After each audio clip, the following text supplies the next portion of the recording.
Hello everyone, today we are taking dimension. Chapter है आपका dimension analysis. Dimension कैसे निकालते हैं, डायमेंशन क्या होती है, इसको समझेंगे। अब पहले हम समझते हैं कि डायमेंशन का क्या मतलब है। ओके, तो डायमेंशन वो होती है फिजिकल क्वांटिटी की जिसको कि हम फंडामेंटल में जो है एक्सप्रेस करते हैं, पावर चढ़ा के करते हैं, ड्राइव यूनिट को ऑब्टेन करने के लिए हम यूज़ करते हैं। तो जैसे हमें मालूम है कि फंडामेंटल यूनिट्स कितनी होती हैं, 7 मेन होती हैं। Length, mass, time, current, temperature, luminous intensity and mole of substance.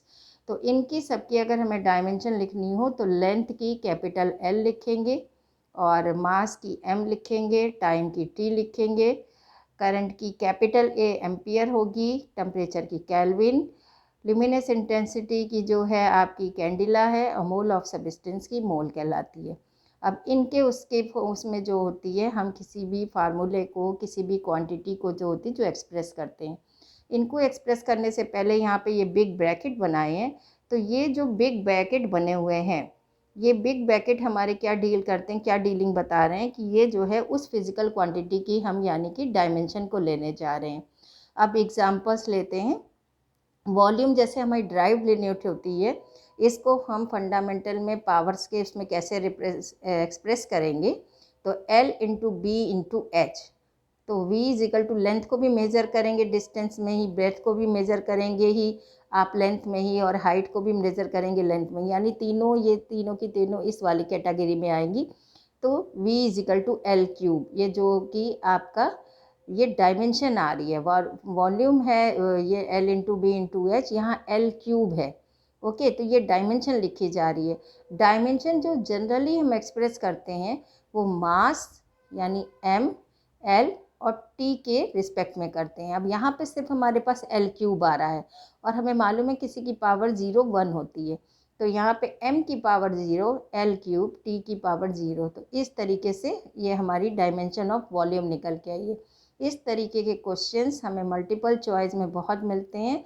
जितने भी कॉम्पिटिटिव एग्ज़ाम होते हैं उनमें इनके सबके ज़रूर आते हैं। अब वॉल्यूम के बाद हम लेते हैं वेलोसिटी। तो वेलोसिटी को कैसे निकालते हैं, डिस्प्लेसमेंट अपॉन टाइम।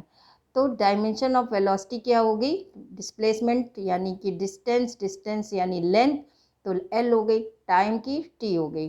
तो यानी वी कैन राइट LT की power -1। here M is not coming, so what will be write, M0, L की power 1, T की power -1. So this is the dimension of velocity. We are taking more examples. Now I am taking example, that is the density. Density is equal to mass upon volume. तो mass upon volume M upon L cube. M की power 1, L की power -3। तो dimension जब हम density की लिखेंगे तो हम क्या लिखेंगे, M भी लिख सकते हैं, M की पावर 1 भी लिख सकते हैं, L की पावर -3, और T की कोई पावर नहीं है तो T की पावर 0। तो ये डायमेंशन होगी हमारी डेंसिटी की। इसी तरीके से अगर हम एक्सेलरेशन निकालें, जबकि हम वेलोसिटी की निकाल चुके हैं, वेलोसिटी की हमारी LT की पावर -1 आ रही थी, तो एक्सेलरेशन किसके बराबर होगा, वेलोसिटी अपॉन टाइम फार्मूले से। तो LT की पावर -1 अपॉन T, यहाँ ये T कैंसिल नहीं होंगे क्योंकि पावर यहाँ डिफरेंट है, तो LT की पावर -2। तो एक्सेलरेशन की डायमेंशन हो जाएगी M0, L की पावर 1, T की power -2। I hope so all of you understood this dimension. What is the dimension? Next lecture we will discuss uses of dimension. So thank you.